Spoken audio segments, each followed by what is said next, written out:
Once upon a time, nestled in the heart of a small, sun-soaked town, lived a farmer named Jose.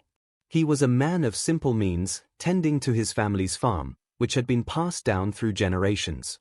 Each day, he woke with the sun, his hands stained from the earth he worked, but his heart was rich with dreams. He wanted more than just to cultivate crops. He longed to soar in the skies, to buy a private jet, and explore lands that were just a glimpse in his imagination. After years of hard work, saving, and determination, Jose finally had enough money set aside. He had done his research, learned how the aviation industry worked, and had set his heart on a model of jet that could take him anywhere he desired. With courage bolstered by all those years of effort, he made the decision. It was time to head to the airport and realize his dream. As Jose arrived at the airport, he felt a mix of excitement and nervousness. The building was huge, with towering ceilings, gleaming floors, and people rushing about in tailored suits and finely pressed clothes.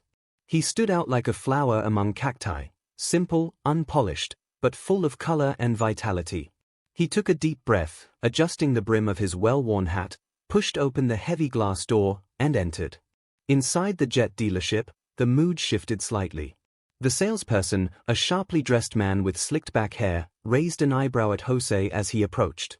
"Can I help you?" the man asked, his tone dripping with skepticism.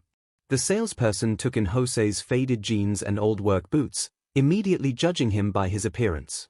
"I'm looking to buy a plane," Jose replied, his voice steady, but deep down, he could feel the judgment from the man.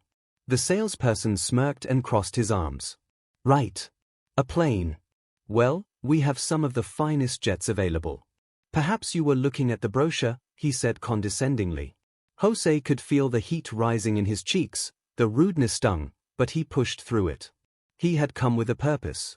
"I would like to take a look at the models," he replied firmly, ignoring the uneasy feeling creeping into his chest. As he moved deeper into the showroom, more eyes fell on him. Some whispered among themselves, their glances laden with ridicule. "He must be lost," one woman said in a loud voice, nudging her companion. Another added, "Does he even know where he is?" The atmosphere thickened with tension, but Jose stood tall. He had a dream, and he refused to let their small-mindedness dampen it. Step by step, he moved past lavish jets and pristine displays, his heart racing with every cable and steering wheel he examined. Yet, he felt increasingly out of place amidst the sleek luxury surrounding him. The salesperson, growing impatient, finally snapped, "If you're not seriously interested, I have other clients to attend to." Jose's heart sank. He took a moment, closed his eyes, and collected himself.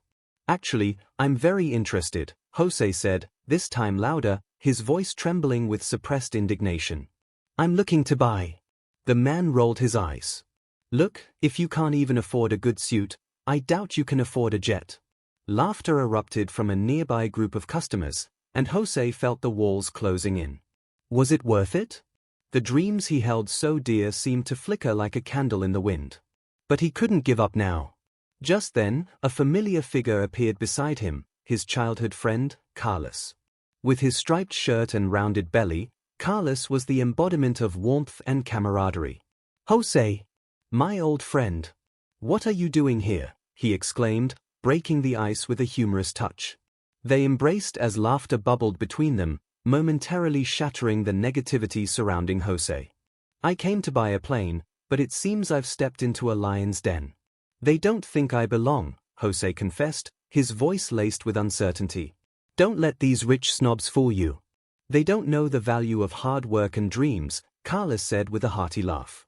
The lightness from their conversation filled Jose with some comfort, but the nagging glances and whispers still swirled around him. "They'll think I'm just some farmer." "Look at those suits," he said, nodding towards the judgmental crowd. One man even took out his phone, aiming to take a picture of him, not to commemorate a moment of celebration, but to mock him. The taunts rang louder, "He's just playing dress-up, and look at him, he probably didn't even know how to fly a plane." Just as he felt his confidence beginning to wane, an authoritative voice cut through the murmurs. "Hey, you! The farmer trying to buy a jet!" A man from the group shouted. "You think anyone's going to take you seriously dressed like that? Why don't you just go back to your farm?" The laughter grew thicker, echoing throughout the airport. Jose felt exposed, but instead of shrinking back, a wave of pride surged through him. He turned slowly, facing the group. "I'm buying a plane for myself. Not for you or anyone else. I deserve to make my dreams come true," he declared, his voice steady. The laughter stopped, replaced by shocked silence. One of the mocking men scoffed, "You're just a nobody. Even if you somehow buy a jet, who's going to fly it for you?" Jose's heart raced, but he straightened up, an idea forming in his mind. "I am someone. And I have proof." He reached into his pocket and pulled out a check, a thick envelope that was like a ticket to the clouds. He held it high, locking eyes with the men who had ridiculed him. The crowd fell silent, disbelief washing over their faces. "You say I can't buy a jet," he spoke gradually, holding the check triumphantly. "Well, here you go." The atmosphere shifted. Some in the group looked away, the disdain replaced with embarrassment. I think we should go," one of them stammered, breaking eye contact with Jose. But Jose wasn't done. He raised his voice, demanding their attention again. "I want my son to know how you've treated me today." He pulled out his phone and dialed his son, a young man who had made a name for himself as a lawyer. "You need to come here now. There are several men discriminating against me, and I'm not standing for it." Within an hour, the airport doors swung open with a determined thud, and in walked Jose's son. He was impeccably dressed in a sharp suit, a stark contrast to the farmer's worn appearance. "Dad, are you okay?" he exclaimed, surveying the scene.